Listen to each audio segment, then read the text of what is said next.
Okay, welcome back to part 6 of our new podcast, An Englishman, an Irishman, and a load of bollocks.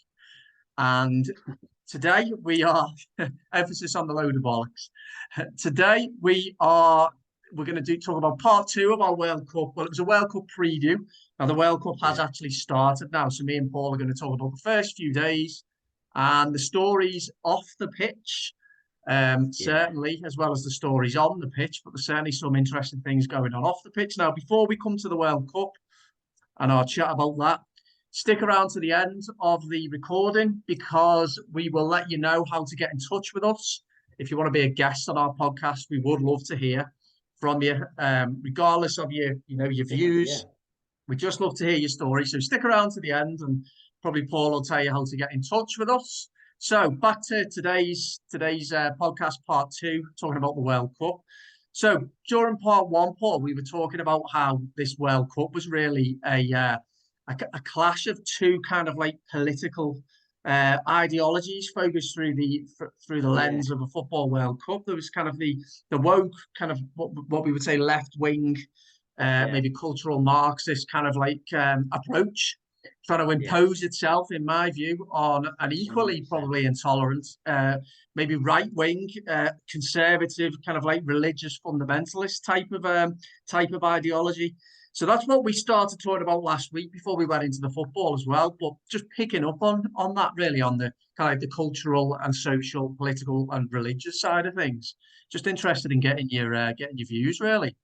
Yeah. Well, I was just saying off camera there to you that an unintended positive consequence of being a stay-at-home father is that I'm able to see most of the matches. So aside from the serious stuff, it's been a feast of football. I'm enjoying it. It's not the best World Cup so far, but it's early days regarding the football.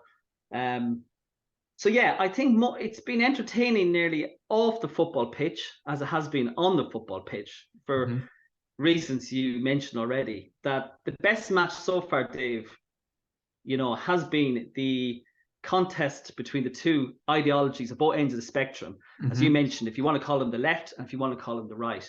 And I think the Qataris have won this one easily already. They haven't blinked, they haven't bowed down, they haven't cowered to FIFA, they haven't cowered to the virtue signalers. And why would they? This is their World Cup and it's their rules. People knew when Qatar got this World Cup what the rules were in the country, and that Sharia law was the rule of the land. But what's interesting, just when we talk about the ideologies, is that the media and the slimy kind of pundits who are throwing in their two pence about the injustices in Qatar, they don't mention the word far right, do they, Dave? No. Is it because they're brown and black in Qatar that it's like a sense of they can't go there and call them far right? It's like a sense of reverse racism. And so you can just imagine the tolerant left, they always engage. They're the champions of mental gymnastics, aren't they? Absolutely. They really are. But I think, when I was thinking about this, that they talk about the ugly side of the World Cup being in Qatar, and about, as we said, how the migrant workers were treated. No one talks about that. That's secondary to LGBT rights, which is horrific, really, what those migrant workers went through. Thousands died, apparently. But I would say what's really highlighted in this World Cup, Dave, is the ugly side, and we're seeing it in full view, the ugly, horrible, disgusting side of Western cultural Marxism, the ugly side of virtue signaling, the ugly side of the powerful and influential LGBT lobby, who are heavily funded and heavily protected. It's sacred. We're also seeing the ugly side of when pundits and footballers engage in pseudo-moralistic stances, and this is what it is. It's pseudo-moralistic stances. They don't really care, because we saw this week a bit of pressure put on them regarding their rights and their human rights gestures. They cowered. But it's also highlighting, and as you mentioned already, Dave, is the ugly side of when Western nations dictate to other nations what they should and shouldn't do. Being the spokesperson for humanity and being the spokesperson for human rights and values, and it's disgusting. Really, I think this is what this World Cup is really highlighting already. And you look at, I was thinking today, you look at the 7 countries who engaged in the One Love armband. Canada or America, Australia, Wales, England, I think Switzerland, Germany, can't remember the other one, possibly Canada, the strictest draconian rules regarding COVID in the last few years. Absolutely. They're preaching to us about humanity and rights. And I was just thinking today, Dave, sorry now, I'm kind of going off on one, but about the countries that have engaged in these gestures regarding the One Love armband, regarding promoting LGBT rights, is let's look at Germany today, right? And there's a bit of karma today. Germany lost 2-1. Kudos to Japan. Yeah, great result, yeah. Germany's stance today was they covered their mouths during the team picture, right? Germany has one of the strictest hate speech laws in Europe, and they talk about hate speech in Qatar, the double standards, the hypocrisy of these people. And then I was thinking, with the Germans, is it a sense of post-war guilt that they have to overcompensate regarding these things? Then I was thinking of last night, Australia against France. Back to football, French looked strong last night, went up the gears, they looked solid. But the Australians, right, a few days before, the Australians were given at large online about the LGBT rights. The Australians, Dave, they've been under house arrest and been in prison for the last 2-3 years. And they have the cheek to talk about human rights. And do you know what? Another thing, Dave, is they would have the cheek to, and I know they'd say it in a sneery way, they'd call you a pom, wouldn't they? They call you Brits poms. Well, no, here's one for you, lads, Australians. You've been prisoners of Dan Andrews the last few years, so you don't preach to us, okay? Yeah. And then the next one, Dave, is Iran against England, right? Polar opposites. This is where a real protest, and this is where there's balls. The Iranians did not sing their national anthem because of what happened in September when a 22-year-old student, girl, wore an improper hijab in Iran, and she was basically murdered by the state, murdered by police authorities over there. And those brave footballers did not sing the national anthem. And you can imagine, Dave, that when those footballers go back to Tehran, Iran, what the mullahs will have in store for them. There will be punishments. What do we have? The opposite. The English footballers, who were all given at large all year, Jack Grealish and Harry Kane with their LGBT, they can wear these LGBT armbands in a sunny and safe Emirates on a Sunday in a tolerant city. But this is your moment, lads. We're in Qatar. And what do we see? Bit of pressure put on them, and they cowered. Capitulate. Yeah. Yeah. I think you've hit all the main points there, Paul.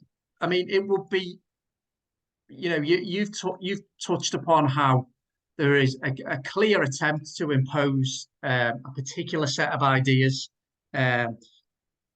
on this World Cup in Qatar. It would be nauseating enough if these Western nations who were virtue signaling via their One Love and their LGBT armbands and their political posturing, it would be nauseating enough if we could look at ourselves as Western societies and say, okay, yeah, we're relatively free.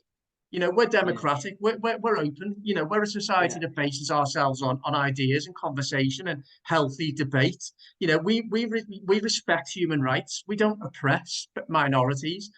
That would be nauseating enough if having said all that and having a society based around those values, that we went and tried to educate the rest of the world, particularly the Middle East nations. That would be despicable enough. Now, the fact that, as you quite rightly say, some of the countries that you've talked about there, Australia and Canada, Germany, those three in particular come to mind as having some of the most vehemently intolerant policies in the last few years, all due to COVID, and some of the most despicable tyrants of politicians. So it's the hypocrisy is absolutely, and the lack of self-awareness is unbelievable. And the other thing I think you mentioned at the start, which I'm really, really interested in, the woke lefties, the communists, the cultural Marxists, whatever we want to call them, they're not shy in coming forward and labeling people if their target is not is not on point, is not following the doctrine correctly. However, there's one example, there's one exception, and it does appear to be the Islamic world. It appears to be Muslims. Yeah. There seems to be this very, very weird and strange kind of marriage between kind of like religious Muslim conservatism on one hand, and then on the other hand, as I say, the globalist kind of like city-based, kind of like academic, left wing. And I don't understand it because it makes no sense. And what it does, what it says to me is it shines a light not only on the lack of self-awareness and the genuine intolerance and prejudice of these lefties in the West, but also the fact that their doctrine and their ideology is quite clearly illogical as well. It makes no sense because if you're gonna call out human rights every 2 minutes, well, here's your opportunity now to really, really, really make a stand. So the question then is, why not? And is it because, as you quite rightly say, well, because it's Muslims in the Middle East? I don't know. So what do you think about that? The left are very inconsistent, and they're very selective. I mean, you talk about, I think it's Saul Alinsky is his name, Saul Alinsky. I think he wrote a book called Rules for Radicals, and this is like the lefties' doctrine. And he wrote, and one of his rules was, and I think Hillary Clinton and Barack Obama quote this guy, was to get your point across, all you do is you insult and you slander and you don't debate. Wow. And that's what the left do. But what I was thinking, just when you mentioned the world and Muslims there, is I was thinking of Harry Kane and the English football team. And I was talking about, I think I mentioned the last part one about the World Cup was, football is traditionally a working class game. It's a working class sport. Dave, you've been in pubs and I've been in pubs amongst football supporters, hardcore football supporters. I can tell you right now, guys, I hate to break it to you, football supporters are not talking about LGBT rights. But do you know what they're talking about, Dave? They're talking about, across England, Pakistani child grooming gangs. That's what they talk about. Yeah. If you scratch the surface, that's what they talk about. Absolutely. And now, I would say, Dave, that if the English football supporters, if they believe in human rights and they virtue signaling, why don't they have like a white ribbon to highlight the injustices of white working class girls? They don't go there, do they? Because it doesn't suit the narrative. But if they did that, they'd be instant heroes amongst a lot of football supporters in England. Absolutely. I totally agree with you, Paul. It's another word that really comes to mind there is cowardice. We talked about lack of self-awareness. You mentioned at the start, they really don't care. Harry Kane, he doesn't care. He's a puppet. You put on that armband and try to show to the world that armband is a symbol of hope and unity, and he'll just put that armband on. But if he really, really cared, he would keep that armband on and he would say, no, I genuinely believe in this cause, and regardless of the consequences of me continuing to wear to overtly demonstrate my commitment to this, I will continue to do that. But as you say, the first sign of any resistance from the Qataris, and it was straight off, wasn't it? And it makes a mockery of it. It made a mockery of it. It does, yeah. The LGBT community in Qatar must be just like, they must be disgusted by this. Yeah. Because as you say, these people who preach all year, but when the push come to shove, no, they were cowards. And I think one positive I can glean from this so far, again, you mentioned it before, the England-Iran game. It's interesting how the universe works sometimes. Throw that fixture up, to really shine a light. Polar opposites. Yeah, on both on the two cultures that we're talking about here, both of which I think we agree we wouldn't want to be part. Well, we are part of one. I certainly wouldn't want to be part of the other culture as well, which is, and I really wouldn't. But so it shines a light on the two kind of competing, and kind of like cultural issues at play there, but also the specific issues as well. And you can see with one of the teams and one set of players is willing to take personal risk and make personal sacrifice, and that's the Iranian team. The England team, in contrast, have shown themselves to be weak, pitiful, pathetic. I mean, they're not alone in that, because we took when we we've discussed particularly the establishment-backed LGBT movement, which I think is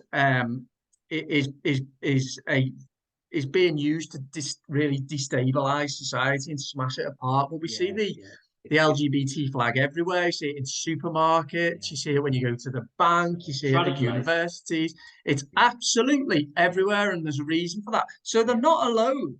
But unfortunately, once again, there's an opportunity there for the England players to really represent and be the voice, maybe of the traditional football fan in the country who. And maybe start talking about some of the real issues rather than just this empty, hollow, shallow virtue signaling. Another question, maybe, Dave, is should footballers be put in these positions of having to promote these things? I mean, I think you said before, shouldn't politics be separate to these issues? I mean, I think I talked about before about we had the Lisbon Treaty and the Nice Treaty, and we had the abortion referendum, and you just had it out of nowhere, sports people and musicians and actors who I've never heard their opinions on anything coming out because obviously someone is pushing them behind the scenes to promote stuff. I think sometimes they do need to be separate as well. So that's a good point. I agree with that. I did say in the last podcast that politics and football should never mix. I don't think it'd be so much of an issue if the wind blowing through the culture at the moment wasn't so kind of strong from one direction with such little resistance from the other direction. It's now become an expect. The narrative is so entrenched, and the censorship of other views right across society is so rife that if you're not seen to be espousing the accepted view, then you've really got a problem there. Whereas if we did live in a world where it was much more varied in terms of the conversation and the debate and the information exchange, I just don't think these things would even be happening because they're so bizarre and ridiculous and so insane that the fact that they're so bizarre, ridiculous, and insane would ensure that that players wouldn't be going to the World Cup making these empty stands so it wouldn't be a talking point because the talking point around things like politics and society wouldn't be getting done at World Cups. It'd be getting done generally on a day-to-day basis in society. 100%. And if that was the case, the World Cup, as it once was, would be a genuine escape for people to focus just on the sport and on the football and everything that comes with it. Does that make sense? No, it does make sense. It really does. And you have to admit, though, Dave, on a light-hearted note, it's been a joy to behold. It's been wonderful to see the left, the virtue signalers, signaling type people meet their match. Absolutely, match. As I said, Qatar blinked. They didn't blink. The others blinked, and they blinked a bit more, and they cowered, and they backtracked. So it's been a sight to behold to see when the two ideologies meet. We all knew they were weak, feeble. Yeah, absolutely. Left. Joy to behold. It's been a wonderful shit show to watch. Absolutely, and this time even they can't blame the white working class Brexit voters from England, can they? The far right. There's some seriously good mental gymnastics to pin the blame on us this time. I mean, there's somersaulting at this stage. Well, exactly, and I think it's important to say because what we're not doing here is we're not praising the Qataris' culture or their country or the way they do things or their politics or their religion. What we're doing, we are shining a light on how destructive and depraved but ultimately how illogical, insane, weak and pathetic the culture that is rife in the Western world at the moment is, because it has met its match. A match that we don't identify with. Well, I don't anyway. Not at all. But it has met its match. It's met some resistance, and that resistance has been, enough to show this ideology for what it is. So it's really, really interesting to just sit in the middle and look that way and look that way. But did you see Gary Lineker? No. What's he saying? Or not see Gary Lineker. He's been very quiet. Again, another one of these guys gives it large all year on Twitter. Gary Neville, as you mentioned, on Twitter, giving it large. And little sheep little Yeah. sheep, just Ah, saying little lambs, saying very, very little. You yeah. know, I think Gary Lineker is like, that weasel that I think is he in the Labour Party, or Owen Jones? Oh God, yeah. I think Gary Lineker is like the Yeah. Owen Jones of football. Yeah. Noisy, pretentious, smug, throws his opinion around. But I'd say when faced with someone with opposite views, says very little, cowers. Yeah. I Yeah, it's been totally interesting, agree. Gary Lineker as well. And I think what we've got to do is kind of hope that the left cultural Marxist kind of like commentary around society and everything at the moment, that this World Yeah. Cup continues to eat into that, to eat away at it. So because Mm. it's ultimately going to destroy itself, but it's going to be up to us after this World Cup ends. Yeah. It's up to those of us in the West, and only we talked about this before, only some of us are doing it, to take on Yeah. Yeah. the monster within our society, because as Yeah. this has shown how easy it is to defeat, if you just enough people just stand Yeah. up and say no, we Yeah. will not accept you imposing your Yeah. your your backwards ideology on our, because they will come back after the World Cup as loud Yeah. as ever, and Yeah. slinging the mud around, Yeah. you Oh, know, yeah. Yeah. and all the Uh, rest of it. So it's then going to be up to those of us in the West to say, well, okay, no, we see you for what we are. The yeah. Qataris saw you for what you are. Yeah. We don't agree with them, but we agree Yeah. with them on this particular Yeah. issue, and we are also now. We will not stand for this any longer. But that comes back to what we've talked about a lot previously, in trying to somehow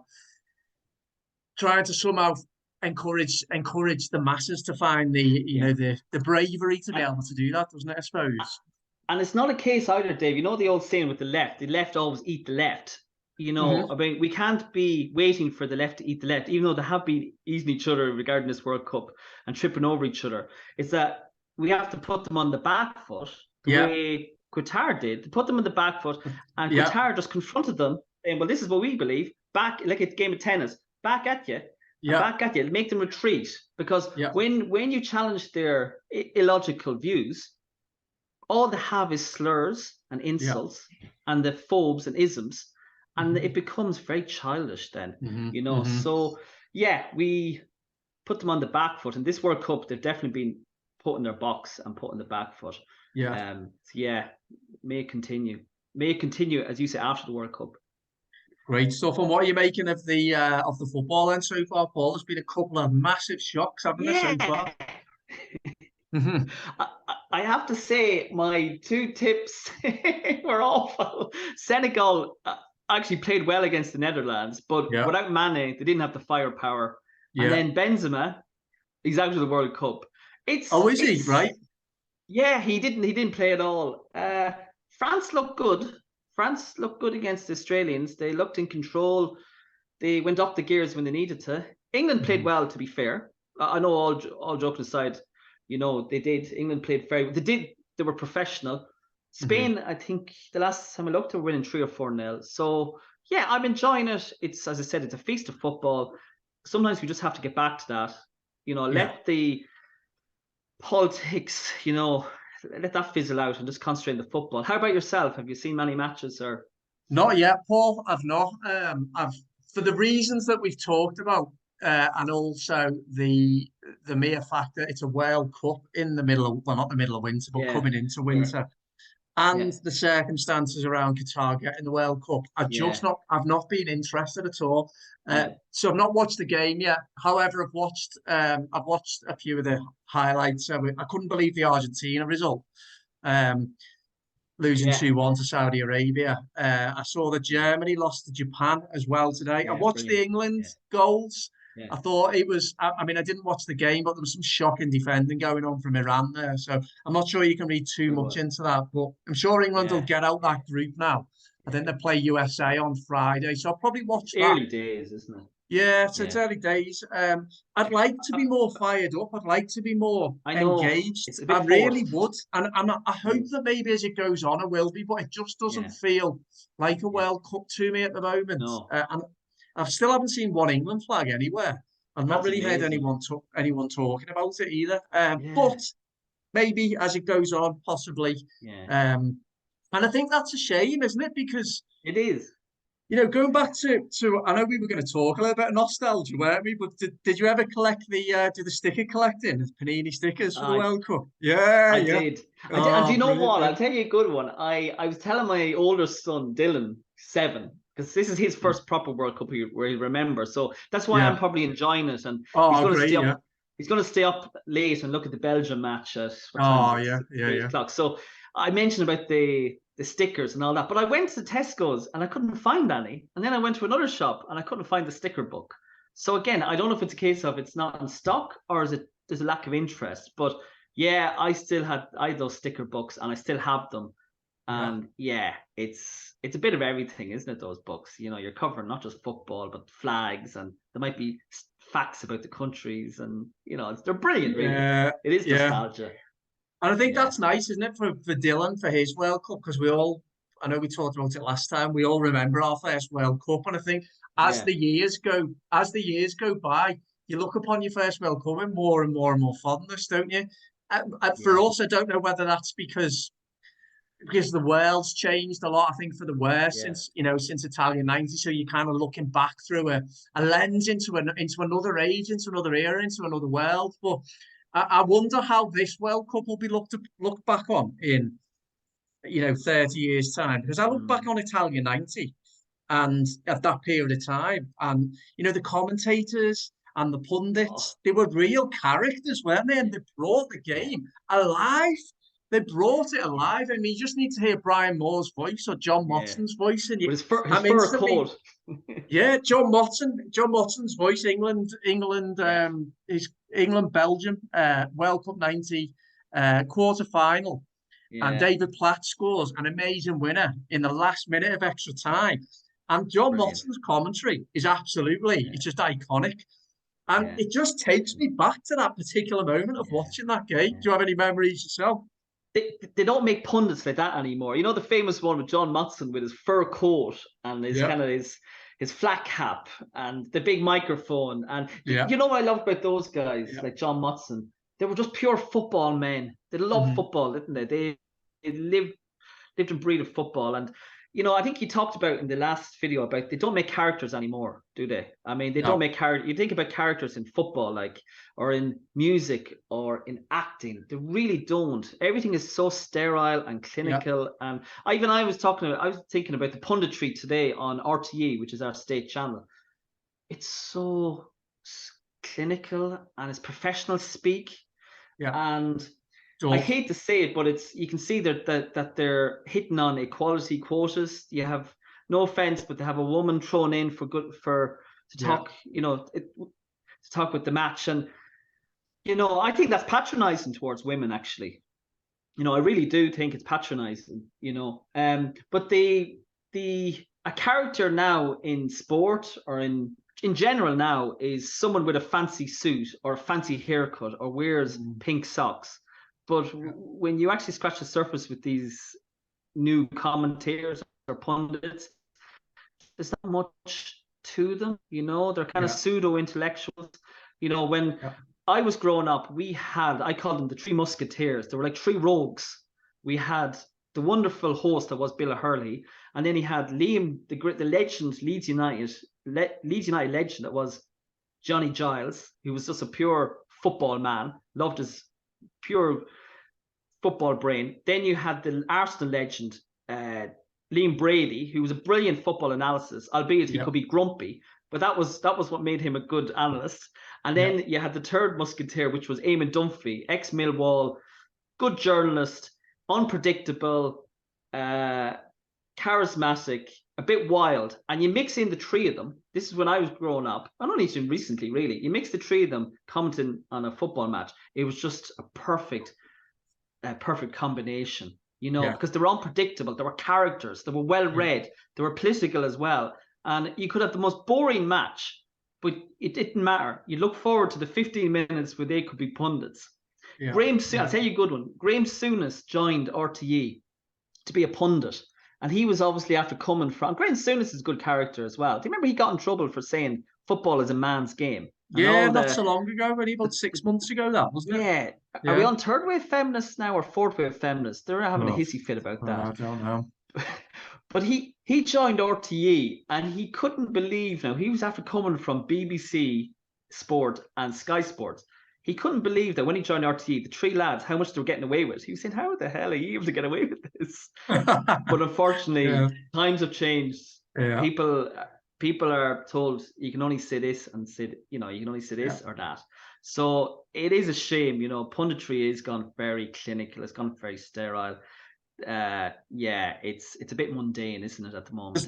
There's no magic. I mean, the magic's been taken out of a lot of things, but I think it's going to be sterile, isn't it? And it's going to be sanitized. It's going to be boring and dull. Yeah.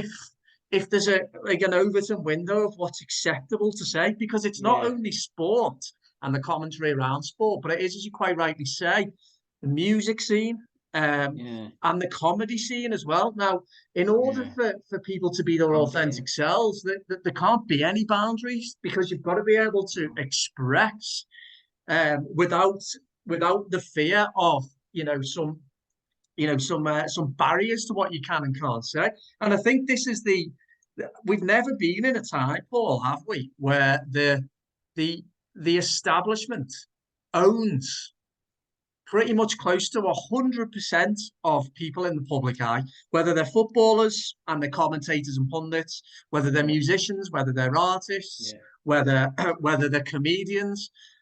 And also, that is just merely, a microcosm really of society at large. I think that just to broaden out a little bit, because you'll hear people saying, you might hear your working class fella down the pub saying, oh, all the things that we're saying. But then they'll go to their job, to their office job, and they won't speak their mind, and they'll operate within these very narrow windows, what's acceptable to say. So it's a massive problem that we've got. It keeps coming back to the same issues of let's find our courage to embrace things and express ourselves as we really wish to. You probably used to watch. Do you remember when Football Focus on a Saturday morning used to be really good? Yeah, and you had Mark. Actually, Mark Lawrenson played for Ireland. You had Mark Lawrenson. Do you remember he used to have the tash, the 1970s style tash? Yeah. And he didn't recognise him when he shaved it up. I used to like him. Yeah, and I liked Mark Lawrenson, and I used to love Football Focus as a child. Yeah, but they got rid of him. And I could be wrong here, but they basically said they got rid of him because he was like an old white man. He was becoming, you know what I mean? He wasn't needed. He wasn't fashionable. He wasn't hip. He wasn't cool. Yeah. And he wasn't meeting, get rid of him to fill in the quota. It's a shame. It really is a shame. Just we were talking about nostalgia and we're talking about football. Do you remember Saturday morning, Football Italia, James Richardson? Oh, yeah. Fond memory, absolutely, yeah. With his ice cream sundaes and his Gazzetta dello Sport, reading it. The Gazzetta, and it'd be like beautiful looking Italians walking behind him. Oh, and he'd be there drinking a coffee. And he'd be reading. I mean, yeah. Oh, different times, wasn't it? Absolutely different times. Yeah. I feel like we could, I'm just going to say, Paul, we've got 5 minutes to go. We could carry on talking football nostalgia for ages. But I know you wanted to say to anybody who's listening, probably listening on Spotify, about what it is that we're trying to do here and how people can get in touch with us. Are you all right to expand on that? We've got 5 minutes. I was going to get... Mind just double checking the email, Dave. What's our email again? Is it davepaulpodcast22@yahoo.com? Let me go and grab... Sorry, I'm just double checking. Let's have a look. Right, I know you text me. Yeah, we talked about this, what we want to achieve from this. It kind of is going to be a free-for-all, is that we are not left and we're not right. We like to think we're in the center. We like to think we punch up in what we're trying to achieve here.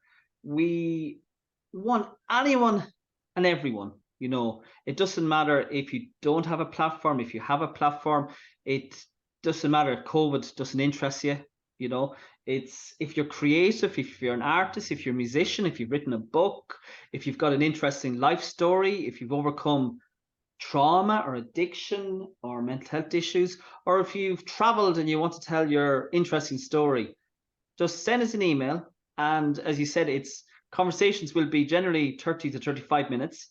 And we can do a part 2 if you're interested. And as I said, look, we've done 5 or 6 episodes now. We don't take ourselves too seriously. I hope not. We're not pretentious. We are what we are. So yeah, send us an email and we'd be more than welcome to share with you a platform and to highlight what you'd like to share. Oh, thanks, Paul. And just to confirm, the email address is pauldavepodcast22@yahoo.com. Yeah.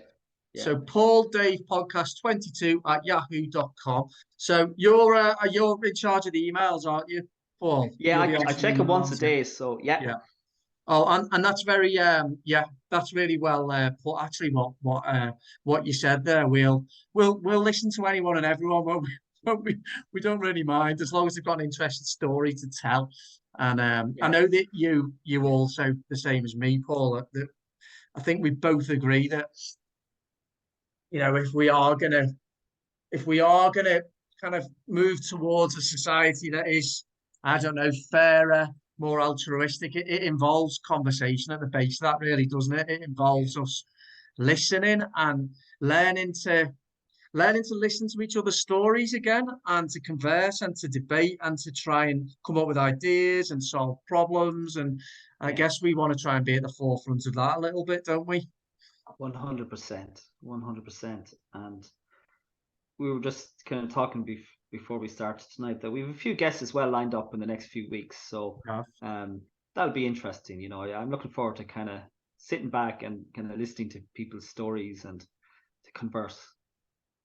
Brilliant. All right then, Paul. We've got 2 minutes to go. So do you want to give us a prediction for tonight's game? Who's playing tonight? It's Belgium against Canada, isn't it? Belgium are like the people used to call Portugal the nearly team, but to be fair to them, they went and won the European Championships, so they're no longer the nearly team. Belgium, they are the nearly team. They had, I think, is this maybe too far now? Maybe the last World Cup, the last Euro Championships was maybe their moment.